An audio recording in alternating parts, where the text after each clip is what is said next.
Écoutez et comprenez. La verge égale. La plume, la parole. L'Éternel lui dit, Qu'y a-t-il dans ta main? Il répondit, Une verge.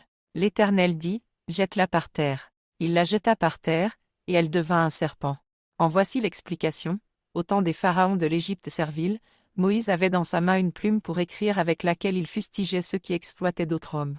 Sa plume était cette verge avec laquelle il frappait la terre de sa parole. La verge n'est donc pas un simple bâton, c'est la parole vivante, le livre, qui dénonce l'injustice et révèle la vérité. Le serpent légal. La révélation des airs, le chambardement.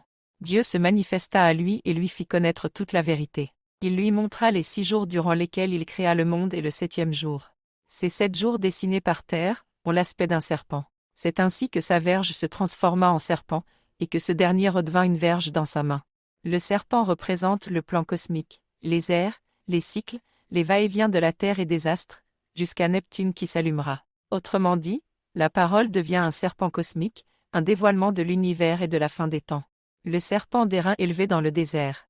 Moïse fit un serpent d'airain, et le plaça sur une perche, et quiconque avait été mordu par un serpent et regardait le serpent d'airain, conservait la vie. Ce serpent accomplit véritablement des miracles, parce qu'il guérit celui qui le regarde, même s'il a été empoisonné par les serpents, que sont les hommes sans lumière et sans espérance. Ce serpent élevé est la figure des 7 jours et de la vérité cosmique. Celui qui le regarde, qui comprend le livre et le plan, est guéri, car il sort de l'ignorance et de l'empoisonnement des ténèbres. Jésus élevé comme le serpent. Et comme Moïse éleva le serpent, la figure des 7 jours, dans le désert, il faut de même que le Fils de l'homme soit élevé, afin que quiconque croit en lui ait la vie éternelle.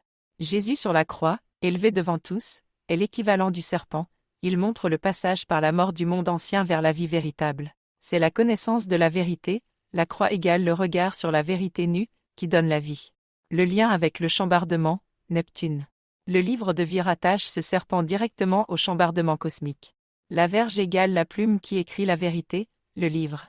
Le serpent égale le dévoilement de l'ordre des astres, des 6 jours et du 7e. Ce dévoilement culmine avec Neptune qui s'allume et chambarde l'ordre établi. L'unité Moïse-Jésus fils de l'homme. Moïse, la verge se change en serpent signe de la révélation voilée. Jésus, élevé comme le serpent signe de la vérité incarnée et crucifié. Fils de l'homme, dévoile le serpent en entier signe du temps du réel, du 7e jour, du repos de Dieu. Si la verge est la parole écrite, et que le serpent est la vérité cachée dans cette parole, alors il fallait un moment où ce serpent se dresse et devienne visible de tous. Moïse l'a préfiguré en élevant un serpent d'airain. Jésus l'a accompli en étant lui-même élevé sur la croix comme le serpent vivant. Mais la prophétie n'était pas encore complète, il restait l'élévation finale, celle qui ne peut pas être ignorée par un seul homme sur terre. C'est là qu'intervient Neptune, son allumage et l'élévation du serpent dans le ciel. C'est le miracle cosmique visible à toute l'humanité. Quand Neptune s'allume, le serpent est dressé dans le ciel. Tous les peuples lèveront les yeux vers ce signe.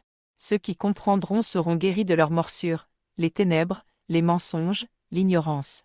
Et la parole, jadis une simple verge dans la main de Moïse, deviendra pour toujours le serpent cosmique, la vérité éclatante du plan divin. Voilà pourquoi Neptune doit s'allumer. Pour valider le livre de vie, la verge jetée à terre devient serpent. Pour révéler l'ordre des airs, le serpent dessiné par les 7 jours. Pour guérir ceux qui lèveront les yeux, comme le serpent d'airain et comme Jésus élevé. Pour consommer le chambardement, la lumière universelle, le 7e jour, le repos de Dieu.